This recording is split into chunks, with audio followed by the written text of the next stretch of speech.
സായി കൃഷ്ണയുടെ മറുപടി വീഡിയോ വന്നു.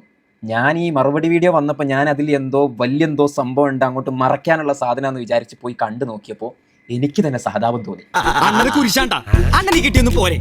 കഷ്ടകാലക്ക് സമയമേ കോണകവാൽബി പാമ്പ്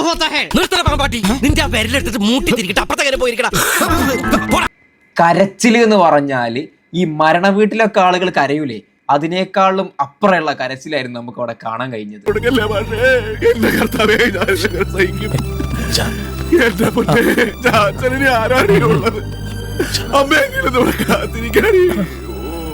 അത്രയും തരം താഴ്ന്ന ഒരു പരിപാടി കാണിച്ചു വെച്ചിട്ട് വന്ന് മാപ്പ് പറഞ്ഞ് ഒഴിവാക്കേണ്ടതിന് പകരം 28 മിനിറ്റ് വന്ന് ഒലിപ്പിച്ചങ്ങോട്ട് മെഴുകിയിരിക്കുന്നു.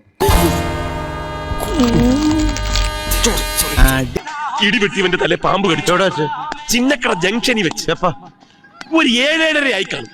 രാഷ്ട്രീയം, കുറച്ച് ശത്രുക്കള്, കുറച്ച് പഴയ കഥകൾ, കുറച്ച് ഇമോഷണൽ ഡയലോഗുകൾ, കുറച്ച് കൂടുതൽ അസഭ്യ വാക്കുകൾ എല്ലാം ഉണ്ടായിരുന്നു. പക്ഷെ ഞാനടക്കം പലരും ചോദിച്ചിട്ടുള്ള ചോദ്യത്തിന്റെ മറുപടി മാത്രം എവിടെയോ മിസ്സായിപ്പോയി. ഇനി എന്തിനാ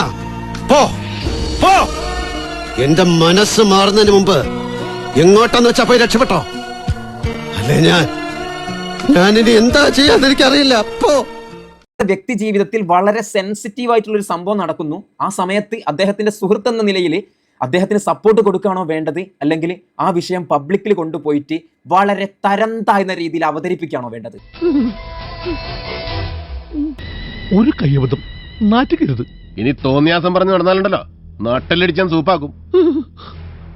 എന്തു വേണ ചെയ്തോ, പക്ഷെ ദേഹോപദ്രവം ഏൽപ്പിക്കരുത്. എന്റെ പൊന്ന് സായി കൃഷ്ണ, സീക്രട്ട് ഏജന്റ് ഇതിന് മറുപടി പറയണം. ഈ സീക്രട്ട് ഏജന്റ് എന്ന് പറയുന്നത് പലരും സീക്രട്ട് ആയിട്ട് വെക്കുന്ന സാധനങ്ങൾ പബ്ലിക് കൊണ്ടുപോയി അവരാധിക്കുന്നതിനാണോ നീ ഈ സീക്രട്ട് ഏജന്റ് എന്ന് പേരിട്ടത്?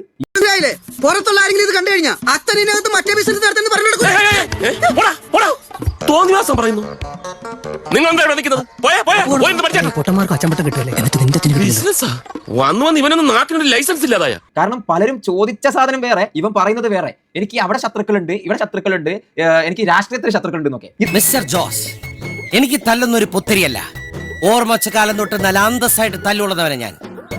അതുകൊണ്ട് ആർക്കും തല്ലി തോൽപ്പിക്കാനാവില്ല. ചോദ്യം ഇപ്പോഴും വളരെ സിമ്പിൾ ആണ്.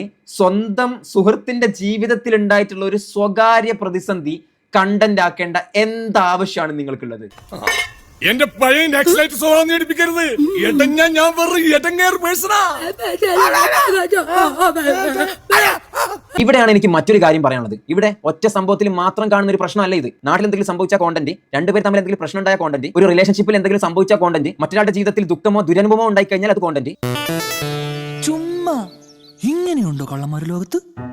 വെറുതെ ഇങ്ങനെ ഓരോ റൂമിലും കയറി വന്ന് നട്ടാ കുരുക്കഥ നുണകൾ പറയല ഇവന്റെയൊക്കെ ഹോബി. എന്തൊക്കെ ജാതി ഹോബികളല്ലേ മനുഷ്യർക്ക്? മറ്റൊരാളുടെ പേഴ്സണൽ സ്റ്റോറി ആണെങ്കിലും കോണ്ടന്റ്, അതിനെക്കുറിച്ച് ആരെങ്കിലും വിമർശിച്ചാൽ അതും കോണ്ടന്റ്. അങ്ങനെ നോക്കുമ്പോൾ കോണ്ടന്റ് ഷോർട്ടേജ് എന്ന് പറയുന്ന ഒരു പ്രശ്നം ജീവിതത്തിൽ വരാൻ ഒരു സാധ്യതയില്ല. അങ്ങനെ മലയാളത്തിൽ പറ. പക്ഷെ ഒരു ക്രിയേറ്റർ എന്ന നിലയിൽ ഒരു നിമിഷം നിർത്തി ചോദിക്കേണ്ട ഒരു ചോദ്യമുണ്ട്. ഇത് വൈറലാകുമോ എന്നത് മാത്രമാണോ നമ്മുടെ കോൺസെൻട്രേഷൻ?